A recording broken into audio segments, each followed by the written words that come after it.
This is Anne. Oh, I was about to Hi. ask if you could record for Seha. Oh yeah, I was gonna record anyway. Okay. I was just Thank you. Okay. You're welcome.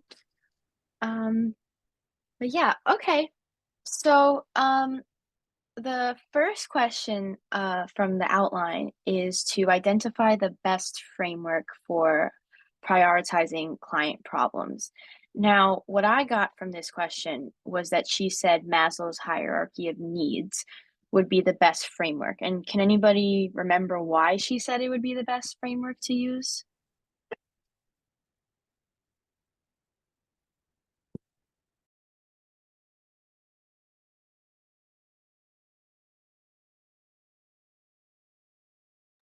So it's one of the better frameworks to use because Maslow's hierarchy of needs basically essentially will prioritize a client's problems based on what is most important to more of the psychosocial needs at the higher part of the pyramid. So the base of the pyramid is more or less what are things that they need to survive compared to the top of the pyramid is what they need to thrive as a social human being that we are and what makes us who we are, right? So with Maslow, right, the priority is okay, let's look at that bottom of the pyramid. I'll show you a picture because I have it somewhere in my notes, just so you can get like a better idea of what I mean.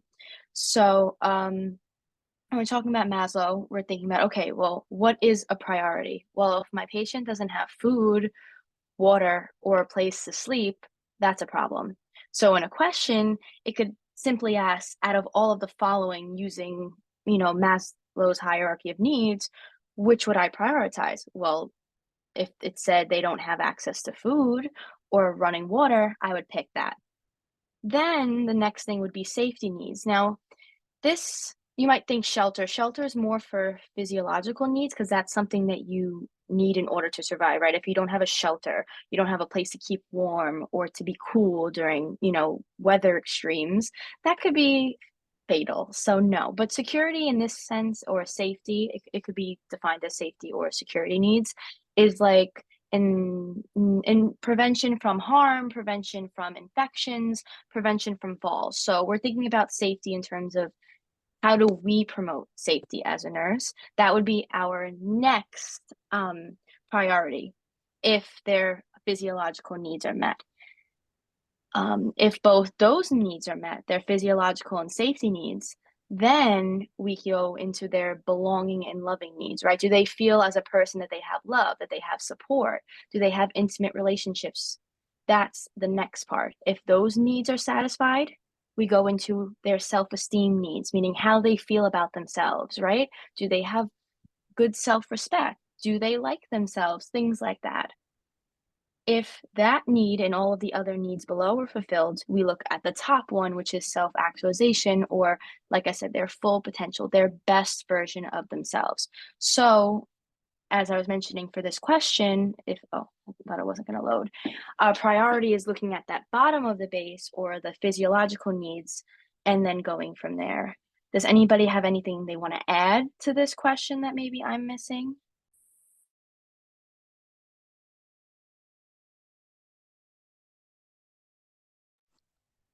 Alicia, I just wanted to ask you, will you be able to share this PDF file or Word doc with us eventually?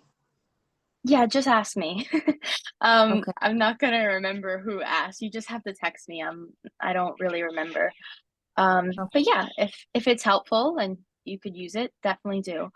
Um, but yeah, so we basically talked about like some of those really important things, right? Like examples for physiological needs, the food, water, for safety and security. We're talking about protection from physical harm and infection prevention, safe medication administration, things like that.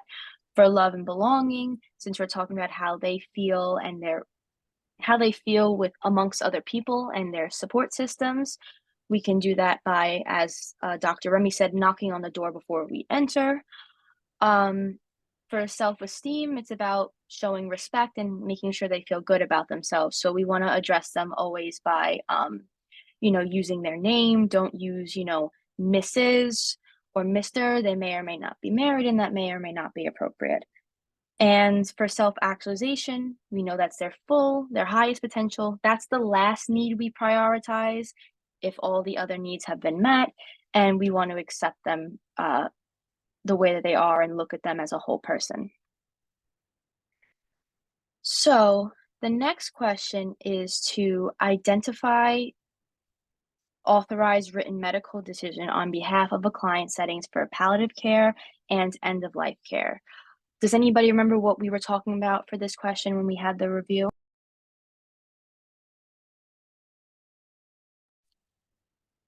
We went through the living will and healthcare proxy. Yes. Dr. Remy seemed to put a big emphasis onto the idea of the healthcare proxy. Now, does anybody remember what that is?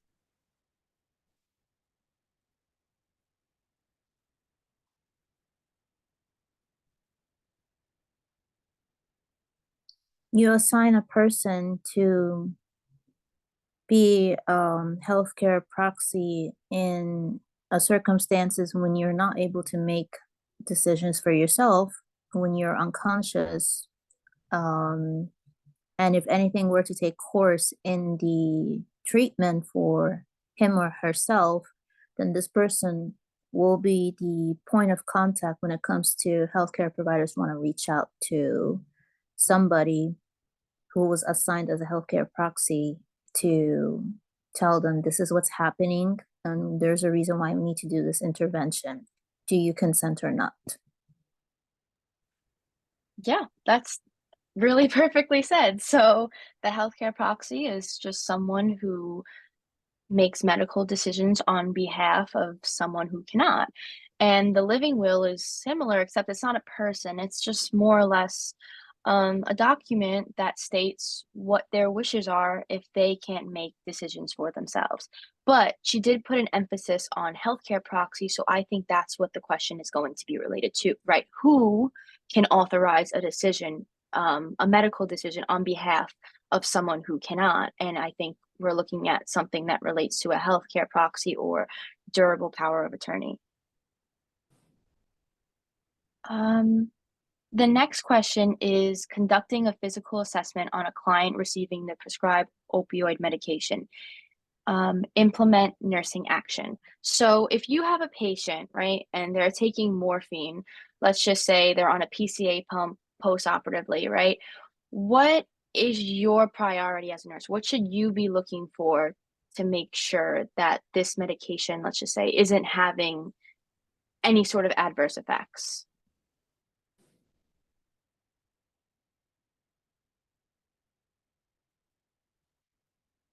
You conduct vital signs. Why do we want to look at vital signs? The vital signs are pretty much will give you a baseline assessment if you are going through an adverse reaction.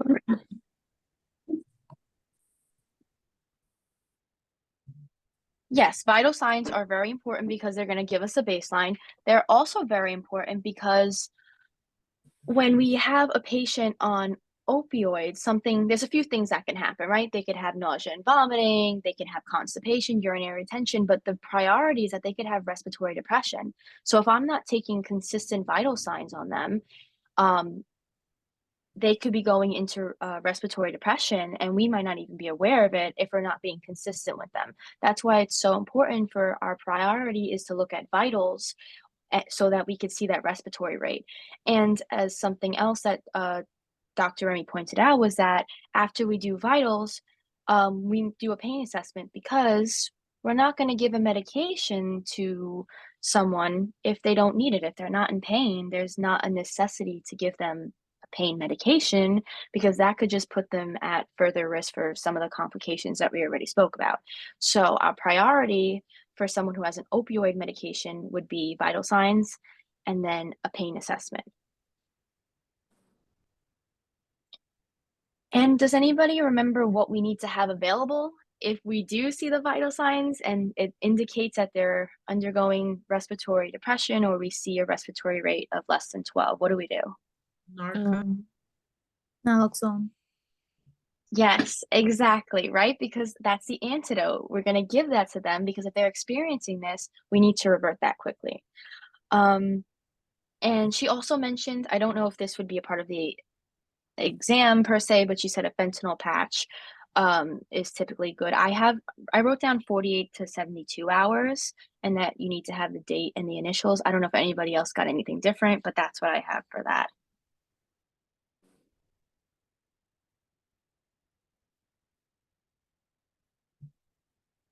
No, this is it. This is right, yeah.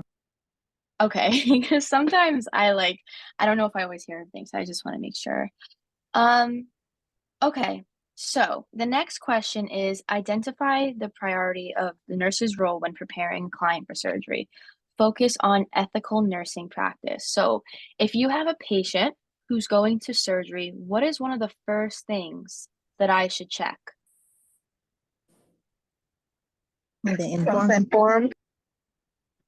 Why do I want to know if they have consent? Why is that important? If the patient is knowledgeable about the procedure by the surgeon.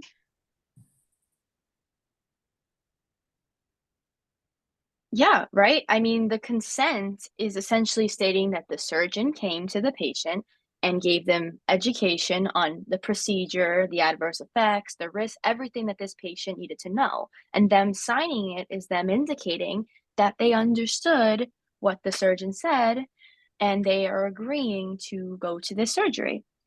What should we do though if we don't see consent on file? Notify the provider. Right? Because if we don't notify them and we just bring them to surgery, that would one, be unethical, and two, a patient needs to sign consent. They need to agree to the procedure. Also, even if they agreed, if they decide to say, you know what, nurse, I feel really nervous. I'm not too really sure if I understand the procedure. We still need to say, you know what, I'm going to get the surgeon, let them talk to you and see if you want to continue. Because they still have the right to get that education and we can't just force them to get the surgery. And what do we do as nurses? Like, what's our role in terms of the consent, Witness it. Yes. right? We're not getting consent. And she could write that we don't get the consent, the surgeon does.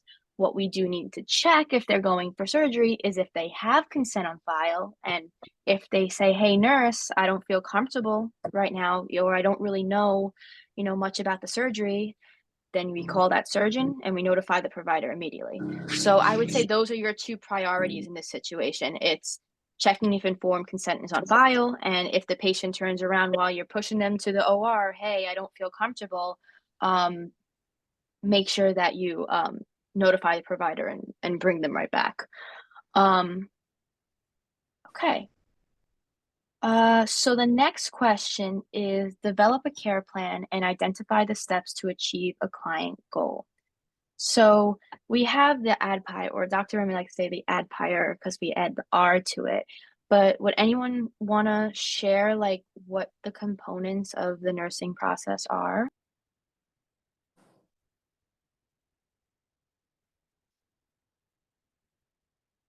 Assess, diagnose, plan, intervention, and evaluation. Yes, that's the nursing process. And when she was talking about this question, the way I took it is she wants to know which part of the process of this nursing process do we use to make and create a client goal? Which part of the ADPI do we say, hey, we are making a patient goal? Planning.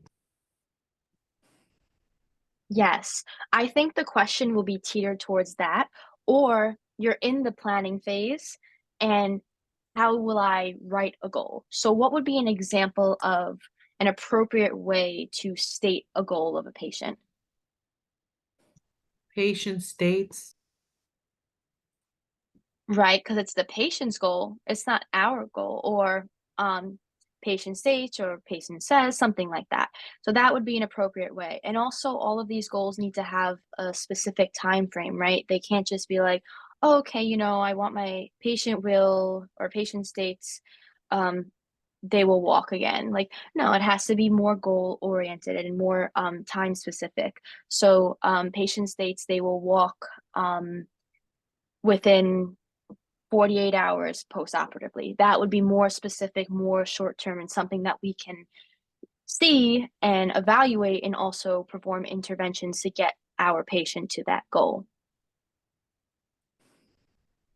So I have also a speaking of, question. yeah, In terms of like setting the goals, like let's say the patient doesn't really know like what's a good time frame, like using the same example, they're like, well, I don't know like when I should be walking by. Would the nurse kind of like prompt them as to like what time frame maybe they should be completing the goal? anybody can chime in, but I would say, yeah, usually I believe we make the goals. It's the patient's goal, but we make it with them, right? We're, collaborating with them or, letting them know, right? Or we're educating them about, what some things you need to do post-operatively. And it's up to the patient to say, I want to achieve those goals that will help me to get better. Someone else could have a different opinion if it's different than mine.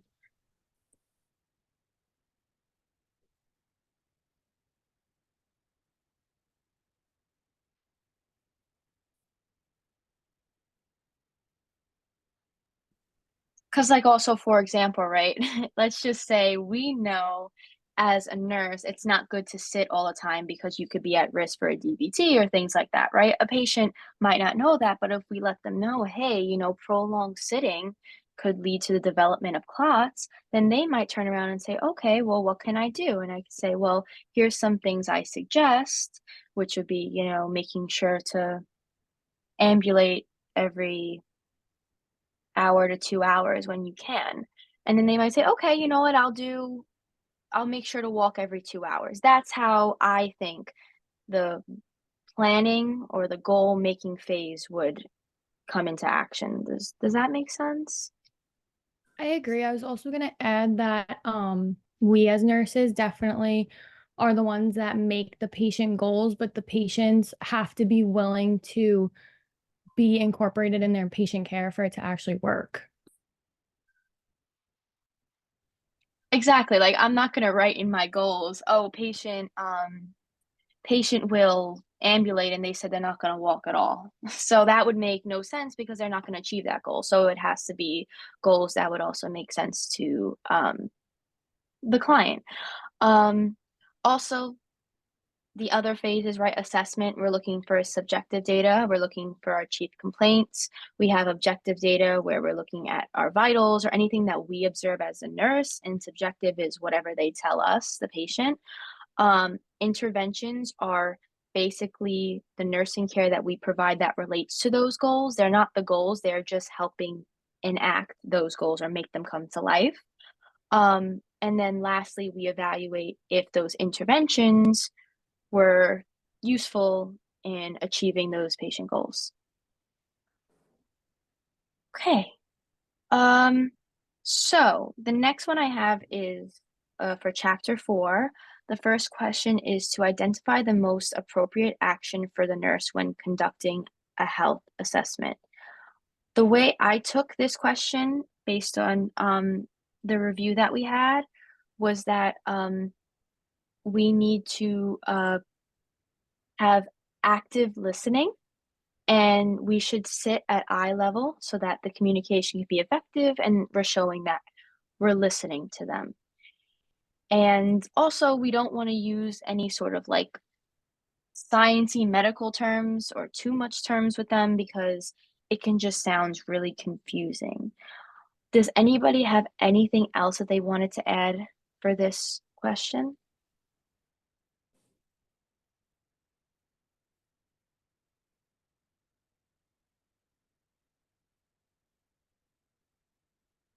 No, I think it was pretty self-sufficient.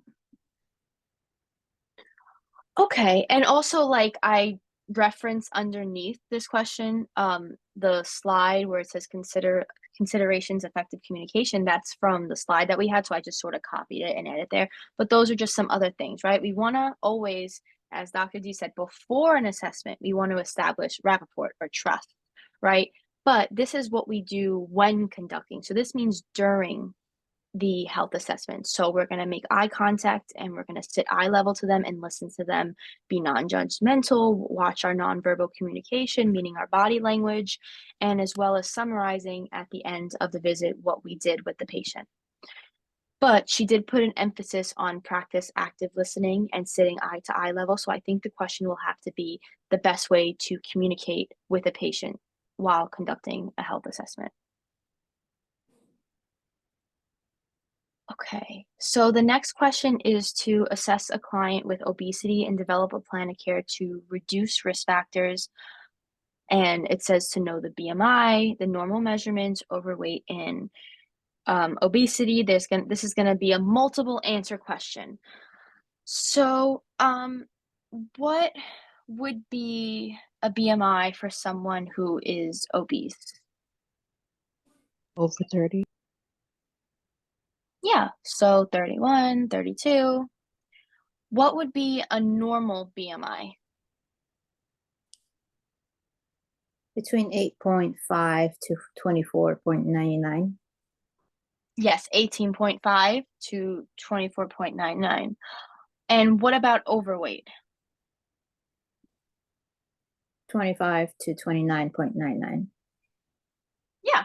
So a question might be to identify, right, which of the following, in that select dot apply, what would be in this assessment or what would you see in this assessment for someone who's obese? We would know we expect a BMI to be over 30.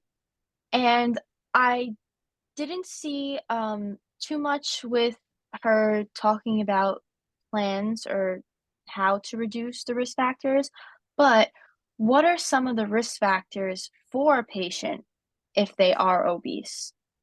Diabetic, heart Heart condition, failure. cancer. Mm-hmm. Right, so diabetes, coronary artery disease or cardiovascular disease, hypertension, cancer, and even delayed wound healing.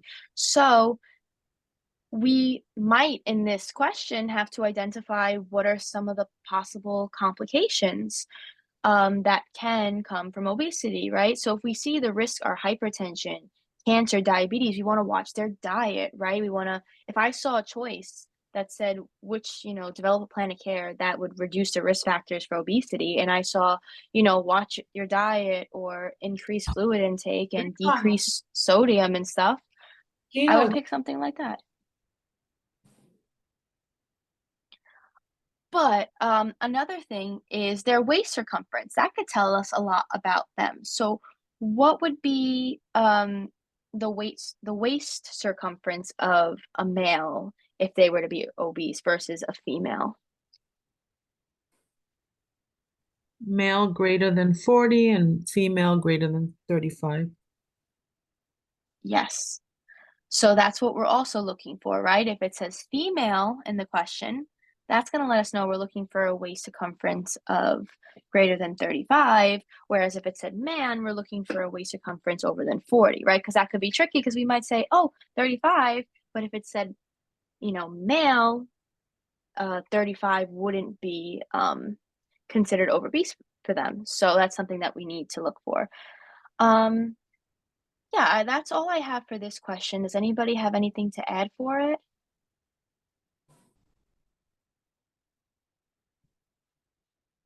No. Okay. So the next question I have is emphasize the nurse's primary focus when obtaining a health history from a client. Now, for me, the way I took this question was, okay, if I was conducting a health history, right? Yes, I want to get all the information I could about them.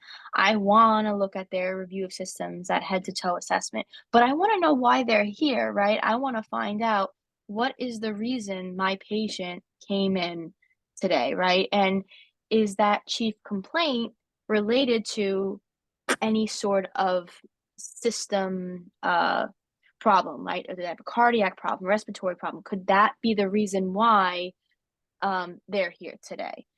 Does anybody have anything else to add for this?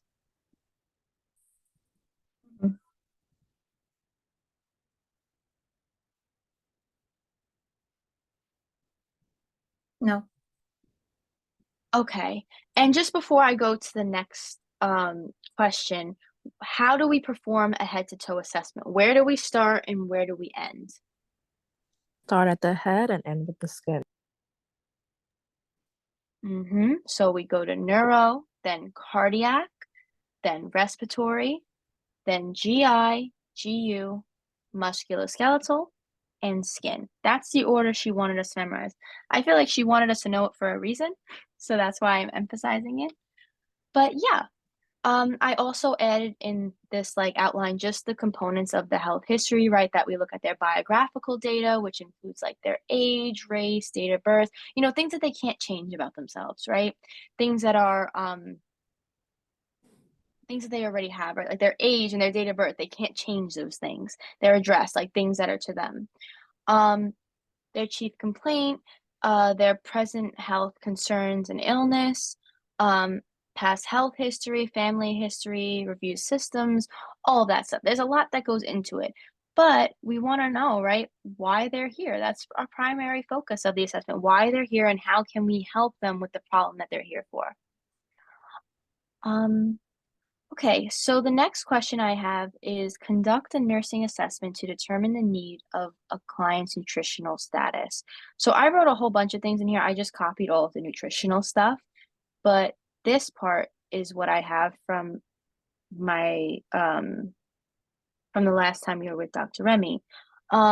So what would be our priority assessment while we're looking at someone to determine their nutritional status?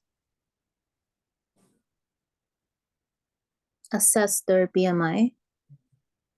Right, because that could tell us a lot about this patient, right? Their height and their weight will tell us, okay, are they normal for their height and weight? Are they obese? Are they underweight? Are they overweight? That can tell us a lot about their nutritional status. Then once we get that, right, it's kind of like when you go to the doctor and you get your physical. And one of the things they always do for me is the first thing they do is make me walk to the little scale where they weigh me and they do my height. They always do that first before they take my vitals, before they look at me. So she mentioned that our priority would be BMI. What are other things or other indicators that can tell us about a patient's nutritional status? General appearance.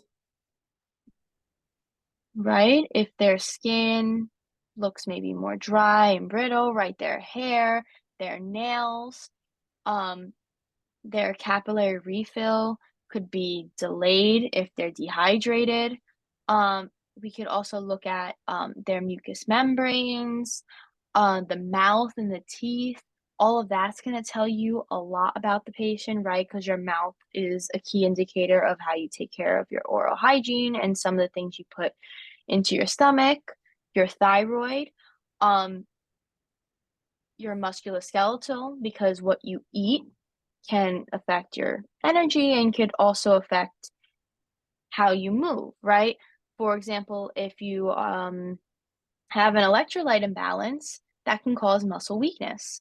And the abdomen, an assessment of the abdomen could tell us, hey, do they have a rigid stomach? Are they constipated? Are they not really able to go to the bathroom? And that could be a part of their diet. And also something to add with the thyroid, right, is if they have a thyroid problem, right, for someone who has hyperthyroidism, they have a really high appetite, but they lose weight.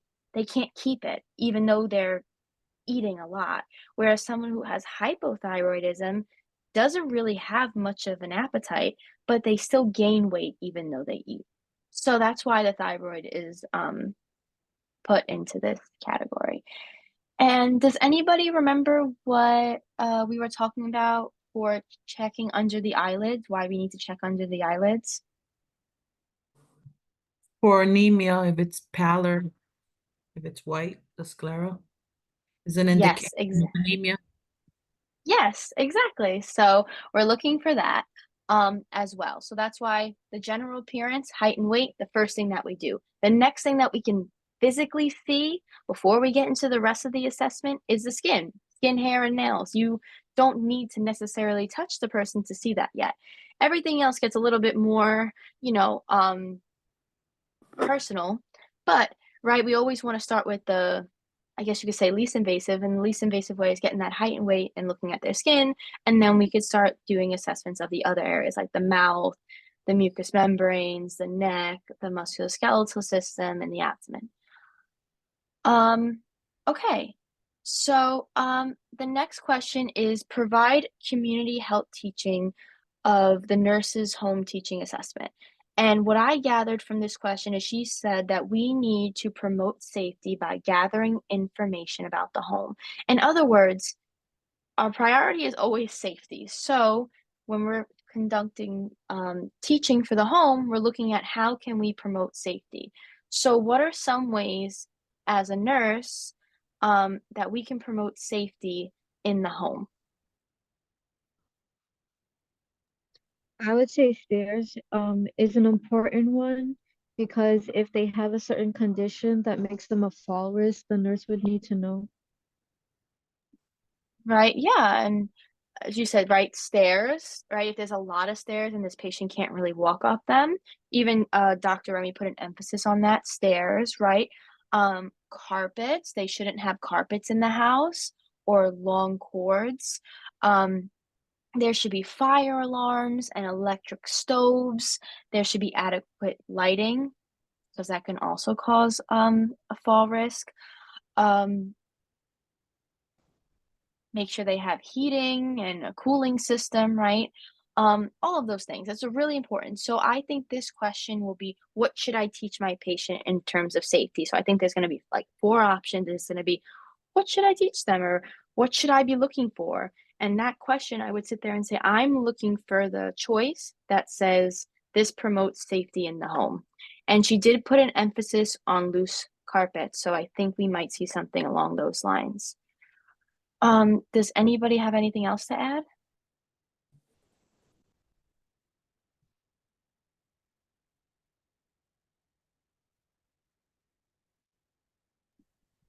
No, it's Okay. pretty.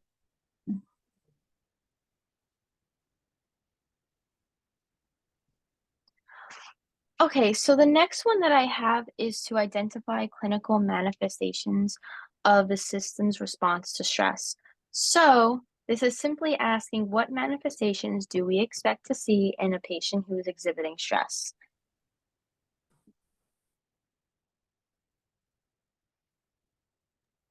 What would be some examples? Their vital signs are increased, like heart rate, respiratory rate, and blood pressure. Mm-hmm. What else?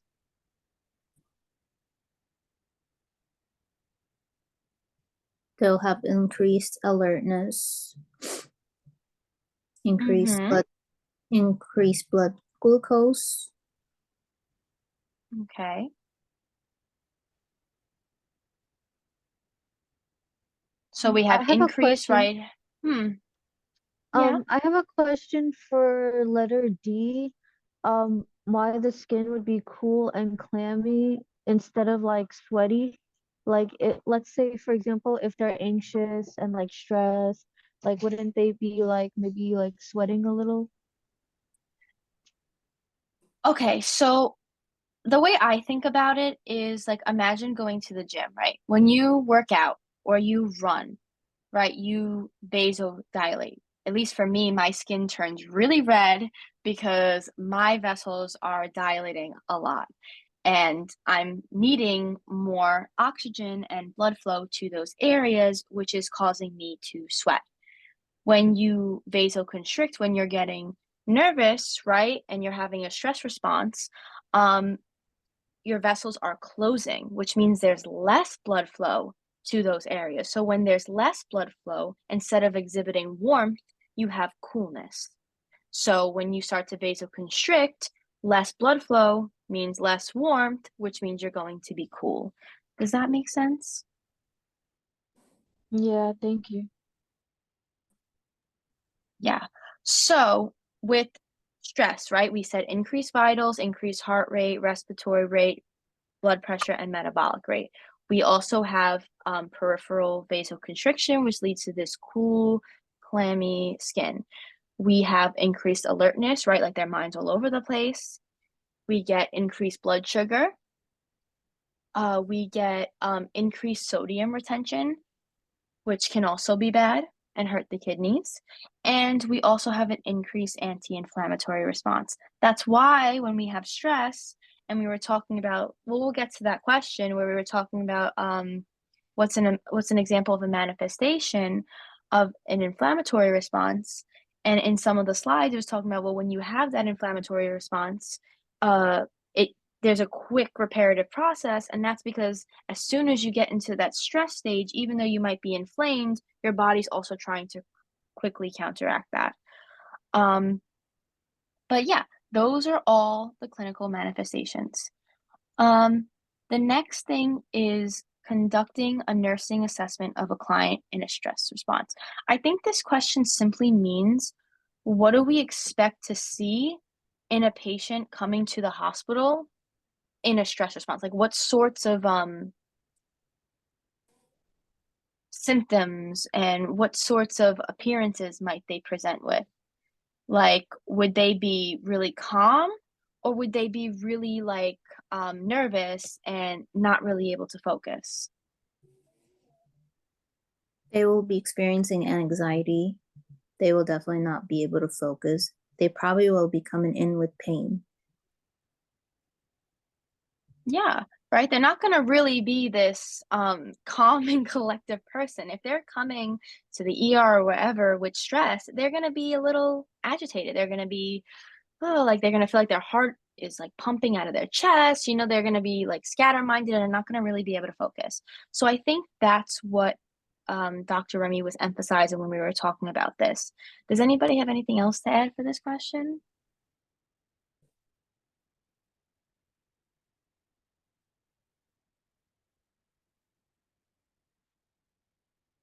No. Okay. So the next thing I have is to provide an appropriate nursing action for a client with anxiety. And it said focus on the teach back method. So when we were talking about this, the way I understood is that she was saying that usually someone with anxiety, right, the best thing that you can do for them is to educate, because sometimes the situation is that they don't understand what's going on, like anxious before a procedure, anxious before a medication, because they don't have the education need to fully understand what's going on. So our goal is to educate them, explain to the patient whatever it is, and then have them repeat back what we said using the teach back method to see, did they understand what we just taught them.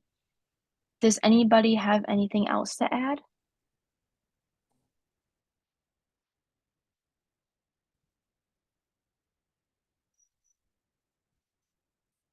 No.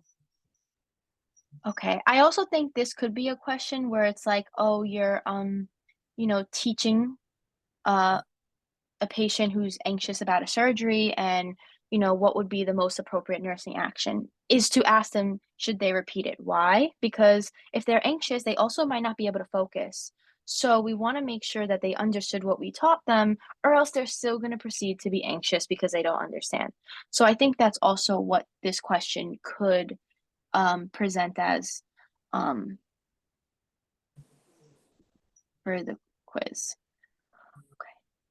Um, so the next question is to assess and evaluate the components of physiological and psychological effects on client illness. So the way I think we were speaking about this question is, I guess, what would be a way to assess the physiological components of a client's illness versus the psychological effects of the client's illness. So I have in my notes that for physiological effects, we're doing a physical assessment, right? We're looking at their vitals. We're looking to see, are they having physical manifestations of pain, things like that.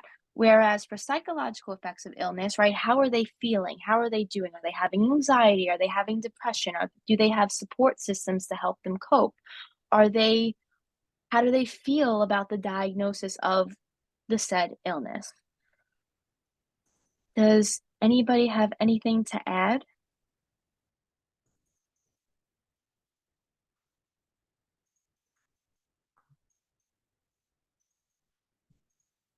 No.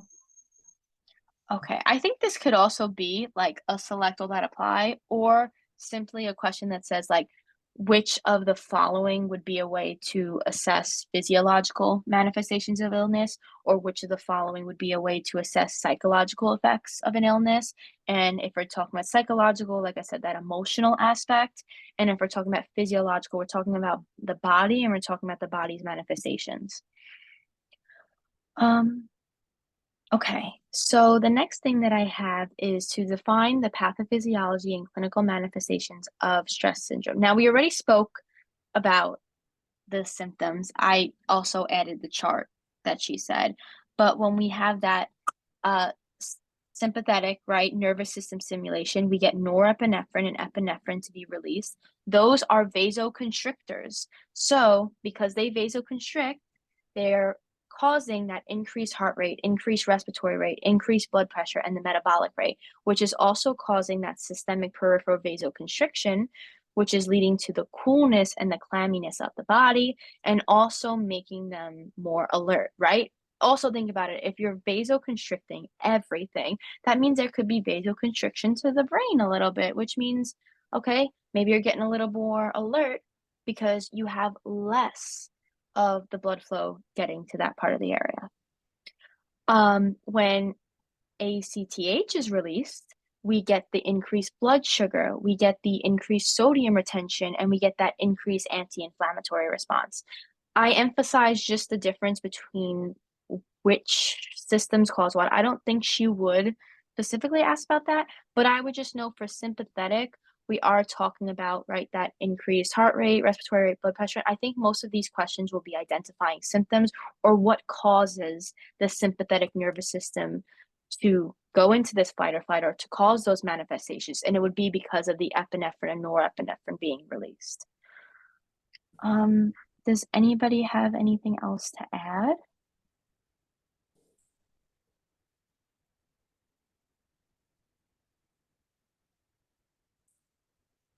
No.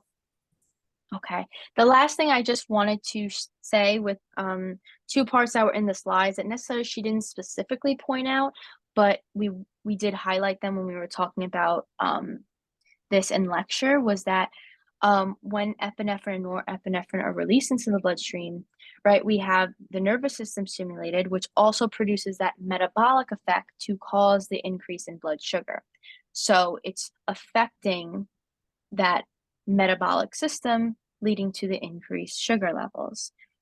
And she also said an important point is that a patient with diabetes may require more insulin because of being in a stress state. Now, stress does not just mean that they have, an illness. It could be anything that's going on in their body that's, causing them physical uncomfort.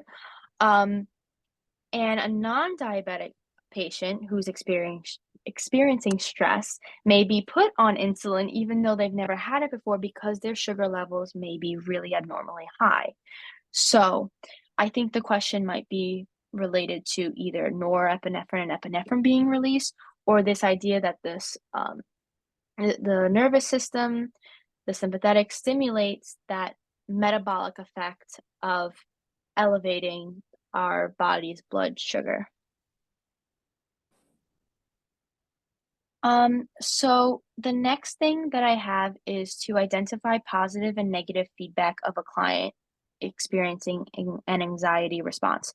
Focus on the client. Remember, physiologic symptoms. That means what they are feeling. Their body is physically feeling, not their emotional state, their body's manifestations. So, in this situation, right, I wrote these examples that she said. So what is negative feedback before I get into the examples? Homeostasis. Which simply means that the body's able to figure itself out and go back to normal. It's able to fix itself, right? So an example she provided, right, of she could ask, which would be an example of a negative feedback response? Well, that would be, let's just say they got a little anxious and their blood pressure goes up. When we calm them down, it goes back down, wherever it was baseline. positive feedback, if they said what would be an example of a positive feedback response in a patient experiencing anxiety, their blood pressure goes up and their blood pressure stays up. Do you see the difference between positive and negative?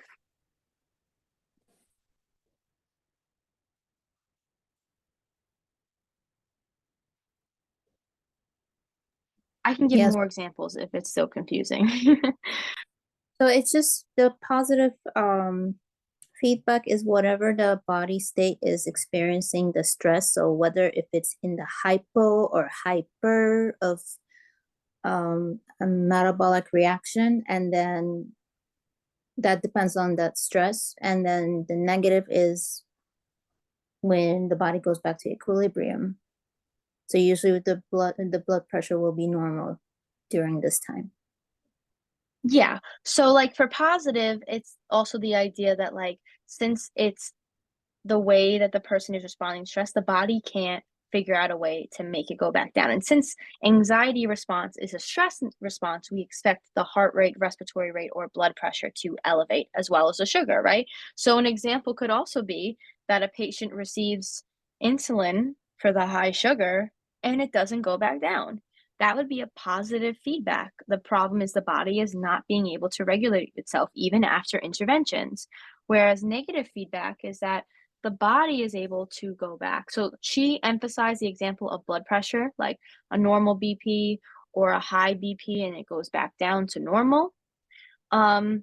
Or in positive feedback, they have a high blood pressure and it just continues to stay high.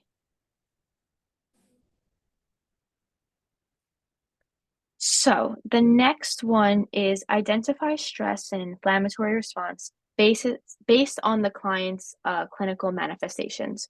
So the example that I had that she gave was that she says, "Nurse, I feel weak. I don't feel like eating." This would be an example of positive feedback, right? The stress has gotten so bad that now they're experiencing weakness and they don't feel like eating. They weren't able to go back to their normal feeling baseline, which was probably not having weakness and probably having an appetite. This is an inflammatory response to stress. And when that inflammation or that weakness and the appetite comes back, that negative feedback would be applied here. But I think the question will be which statement that the patient says indicates that they're having a stress or inflammatory response. So I would be looking for in this question a negative response. I would be looking for, okay, I'm looking for something that shows my client is stressed out and their body is experiencing it too. So if they turned around and said, "Oh, I feel weaker. You know what? I feel really nauseous and I don't have energy to move." That would be the body's undergoing stress and it's causing manifestations of it. Um, does anybody have anything else that they want to add or anything they want me to clarify?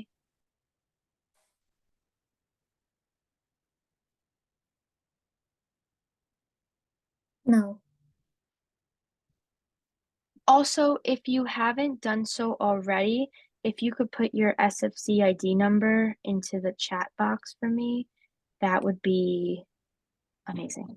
I just forgot to say that in the beginning. But okay. So, like I said, stress response, we're talking about something negative. We're looking for a bodily manifestation that would indicate, hey, this person's stressed out. So if they're having a negative response, that's the one I would look for. And her example was, "Nurse, I feel weak. I don't feel like eating anything." So number 8 is to define the physiologic or bodily manifestation of sympathetic nervous system response. That's everything we talked about, right? The increased blood sugar, the increased heart rate, respiratory rate, blood pressure, because of that epinephrine, norepinephrine release, the peripheral vasoconstriction where their body's cool and clammy, and increased alertness.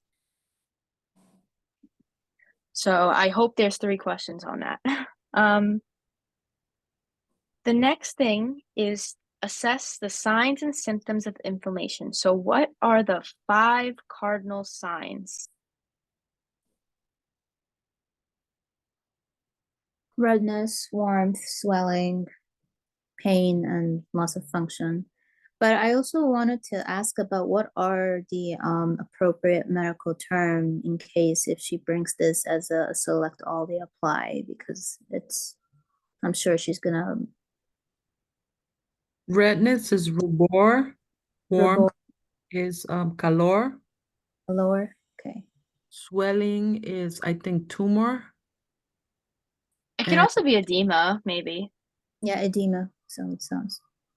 loss of function is like a French word. I don't know, but I guess it's loss It of could function. be like Pain, dolor. numbness or paresthesia, maybe. Yeah. Yes, that is something. Yeah. Yeah. And I think she's gonna try to trick us with bringing those terms because I've seen that happen with Dr. Habib's class as well. I don't know if there's another term dolor. for pain. Pain is dolor. Dolor. Pain is dolor. Oh, I think redness could be arrhythmia, right? Or is that something else? yeah. It could be, yeah, arrhythmia could also be another way to say, hey, like they're having redness. But yeah, so we have warmth. I don't think they usually say I've never really seen another word for warmth, so I'd hope it'd be warm, but definitely rubor or like something like that for redness, definitely swelling, some of the terms that we said, or even edema. Loss of function could also be defined as numbness or paresthesia. And pain is the other sign. So those are our 5 signs. I hope and pray it's a select all that apply and it's all the choices. But okay. So, the last thing I have is to calculate the oral intake from ounces to cc. Now, cc is just another way of saying milliliters, just in case some people didn't know. Cc, same thing as milliliters. So, how many ounces are in 1 pint? 16, Okay. How many ounces are in a glass? 12 ounces, How many ounces are in a cup? 8, How many ounces are in soup? she said 6, Mm-hmm. And how many milliliters are in 1 ounce? 30 ml or 30 cc.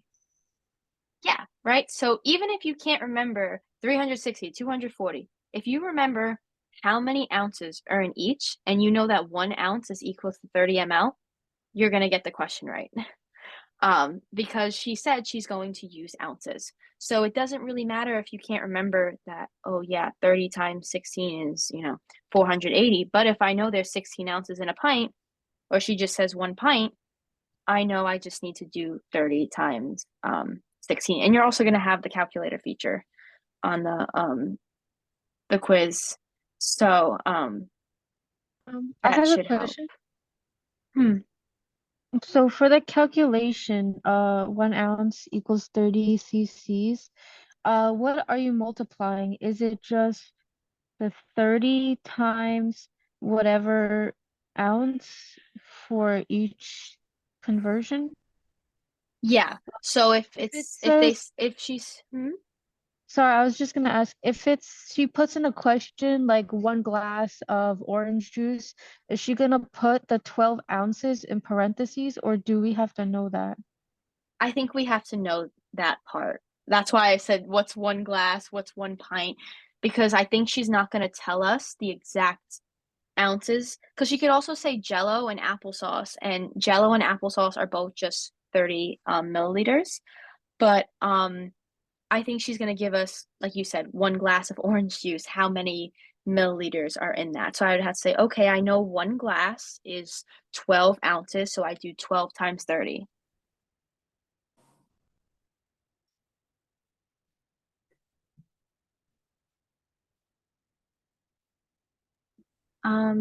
Okay, I'm gonna just stop the recording here.